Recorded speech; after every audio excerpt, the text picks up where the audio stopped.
Welcome back to the deep dive. Today we're going to be tackling Habakkuk 2:2. Okay. And I know some of you might be thinking, well, I've heard that one a few times. Right. But that's why we're here. Yeah. We're diving deep and we're looking for those little golden nuggets, Mm. those insights that make your congregation think, wow, I never thought about it that way before. Yeah, and that's the beauty of using these pastors.ai sermons. They've all taken this one verse and really spun it into some creative new directions. Right. So we're talking about sermon illustrations that stick with people, new applications, and maybe even a few theological rabbit holes. I love it. So let's jump right in. Let's do it. First up, we have a sermon from Regency Church that uses this really cool analogy. Oh, yeah. Yeah, they frame God's vision like a camera lens. Oh, that's interesting. I thought so too. Yeah. So this pastor is taking this familiar idea of seeing beyond our circumstances and giving us this really concrete image to grasp. Right. And he's saying that God's vision is like zooming out from our limited perspective I see. and seeing this bigger picture of what God is doing. And have you ever felt that in your own ministry, that feeling of being stuck in the day-to-day and maybe losing sight of the bigger picture? All the time. And this pastor connects that to relying too much on our own limited vision. Oh, interesting. We try to figure it all out ourselves, and we forget that God's vision often requires something beyond us. It's like needing a special lens Right. to see things that our eyes just can't pick up on their own. Exactly. And he brings up all those amazing stories from the Bible. Oh, yeah. Yeah, like the Israelites escaping Egypt or the walls of Jericho falling down. Right. Things that just wouldn't have happened without God stepping in. Yeah, definitely divine intervention. Right. And Yeah. then he makes this really interesting point about the permanence of writing on tablets back then. Mm. And he connects that to the importance of actually writing down the vision God gives us today. Okay, so not just letting it float around in our heads, Okay. but actually capturing it somehow. And that could be journaling or sharing it with someone or even creating something physical, Right, making it tangible. Yes. And there's this fascinating little side note in this sermon about Apostle Axel. Oh, yeah, I read that. And he had this Facebook post about protecting your vision. And I thought that was interesting because sometimes we need to protect our vision even from people who love us and want the best for us. Right. They just might not get it yet. Totally. So have you ever had a vision for your ministry that maybe others didn't understand? Oh, yeah, all the time. Yeah. And how did you deal with that tension between sharing the vision and making sure it was protected? Well, I think that's something all leaders wrestle with. Yeah, for sure. But this next sermon from Peace Baptist Church actually takes a different approach. Okay. Instead of just focusing on the individual receiving the vision, this pastor really leans into that part of the verse. Right, writing it down so others can run with it. Yeah, and he poses this great question to leaders. What's that? He says, what if the reason we're struggling to achieve our vision is because we haven't actually told anyone about it? Oh, I like that. Right. So he's saying writing it down isn't just about personal clarity. Yeah. It's about getting your team, your congregation on board, So true. empowering them to share the vision and really contribute to it. That makes me think about how we can sometimes assume everyone's on the same page, Yeah, that they understand the vision as well as we do. totally. But how often do we actually sit down and spell it out for them? And this pastor ties that into the idea of the body of Christ working together. Okay. We're not meant to do this alone. Mm-hmm. And then he brings in this great secular example. Oh, tell me about it. Okay, so JFK and his moon vision.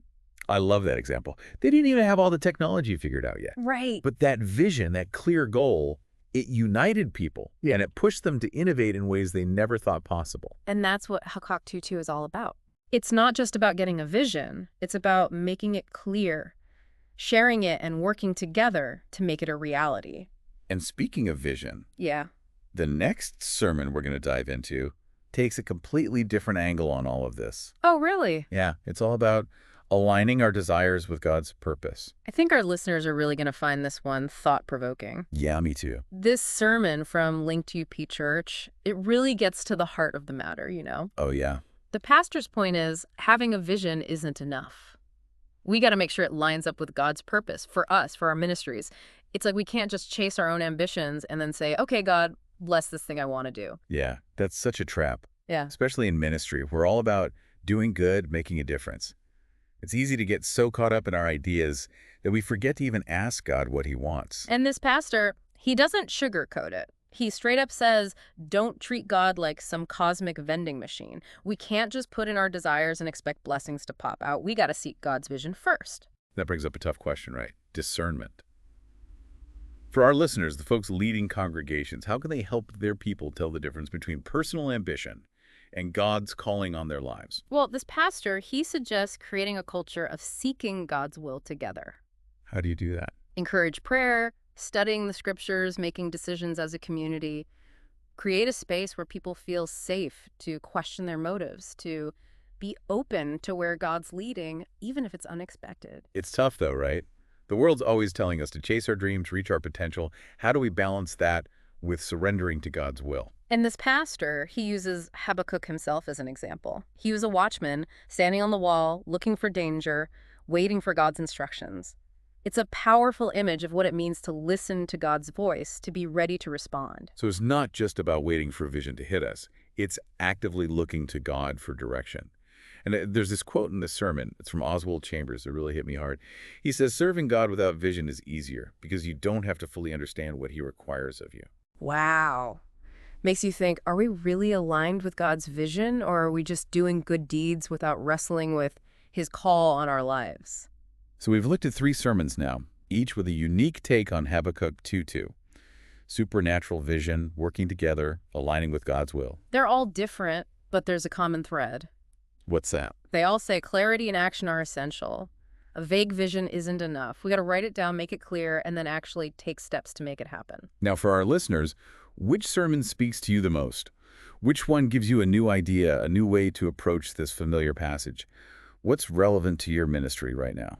Each one offers a different perspective, right? The best one depends on what your ministry needs. And one thing that stood out to me was the illustrations these pastors used. It really brought those abstract ideas to life. Oh, absolutely. The camera lens, that was genius. Seeing how God's vision helps us see past our limits. And then there was JFK's moon vision. Impossible goals become achievable when we have a clear vision that unites and motivates people. And don't forget that contrast, the personal vision board versus seeking God's will. Aligning our ambitions with God's purpose, it really hit home. So we've unpacked 3 different interpretations of Habakkuk 2:2. We've looked at some key theological themes, and we've even heard some really effective illustrations. Our listeners should have a lot to think about for their own sermons and Bible studies. I agree. But before we wrap up, I want to leave everyone with a question. Okay, I'm intrigued. What is it? We talked about Habakkuk being a watchman, right? Watching for danger, seeking God's guidance. How does that role apply to us today? How do we receive and share God's vision in the 21st century? What does it mean to be a watchman today?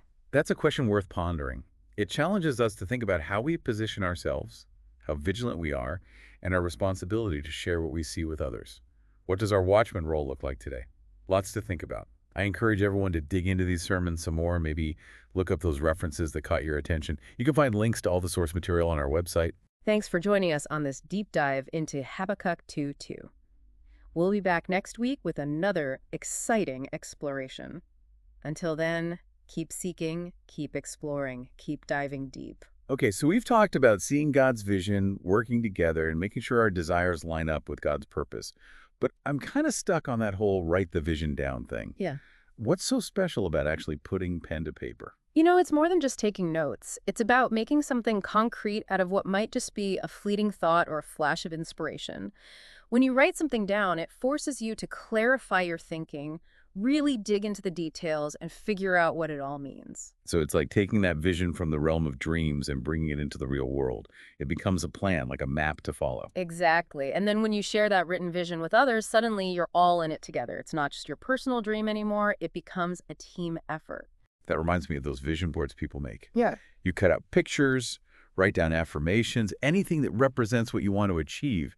There's something powerful about having those things right in front of you all the time. Absolutely. And in a ministry setting, that visual representation of the vision can really bring people together. It keeps everyone focused on the same goal, even when things get tough. Imagine having a vision board for your church or your ministry team, something that captures the heart of what you're all working toward. That's a powerful image. It could be a great way to start conversations, encourage people to work together, and remind everyone of the big picture. So for our listeners out there who are leading Bible studies or getting ready to preach, How can they use this idea of writing the vision down?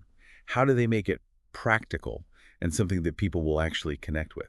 Well, you could have your group write out their own personal vision statements, Hmm. or maybe create a vision board together for the whole ministry. It doesn't need to be anything fancy, just get those visions out of people's heads and into some kind of tangible form.